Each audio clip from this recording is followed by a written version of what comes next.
NEET का paper इस बार फिर सवालों के घेरे में है। नीट की हुई परीक्षा में इस बार बताया जा रहा है कि नीट की परीक्षा से कुछ दिन पहले ही एक क्वेश्चन बैंक ऐसा था, एक पेपर ऐसा था जिसमें से हूबहू 140 सवाल जो हैं वो नीट के पेपर में छपे हैं। यानी लगभग बात की जाए तो 600 नंबर के जो सवाल थे वो पहले से ही उस क्वेश्चन बैंक में अवेलेबल थे। तो ये एक सवाल उठाता है कि क्या नीट की परीक्षा नीट है, और अगर नीट की परीक्षा नीट नहीं है तो ये पेपर लीक हुआ कैसे। इसके लिए राजस्थान की जो एसओजी टीम है वो इस पर काम कर रही है। एसओजी जो बनाई गई है एजेंसी, वो ये पता करने की कोशिश कर रही है कि आप वास्तव में ये पेपर लीक हुआ है या नहीं हुआ है, और अगर ये पेपर लीक हुआ है तो ये पेपर लीक के तार कहाँ कहाँ तक जुड़े हैं। जिसमें हाल ही में ये बताया जा रहा है कि नीट की परीक्षा से 2 दिन पहले ही ये पेपर ऐसा मिला जो छात्रों को दिया गया। केरल के एक लड़के ने, जो कि एमबीबीएस के फर्स्ट ईयर में पढ़ रहा था, उसने सीकर में पढ़ रहे बच्चे को ये भेजा।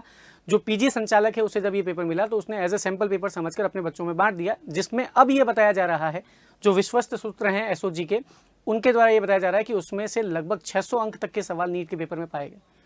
तो अब जैसे जैसे ये जांच आगे बढ़ेगी वैसे वैसे इस पर पूरा खुलासा हो पाएगा कि क्या वास्तव में नीट का पेपर लीक हुआ था या नहीं हुआ था। और अगर नीट का पेपर लीक हुआ है तो इसमें 2 सबसे बड़े सवाल पैदा होते हैं कि पेपर लीक में कौन शामिल था, पेपर लीक हुआ कैसे, और अगर पेपर लीक हुआ है तो क्या पुनः ये परीक्षा करवाई जाएगी। क्योंकि बड़े स्तर पर अपने भारत के स्तर पर, क्योंकि नेशनल लेवल एग्जाम है, तो भारत के स्तर पर इस परीक्षा को करवाए जाने में समय और पैसे दोनों की बर्बादी होती है।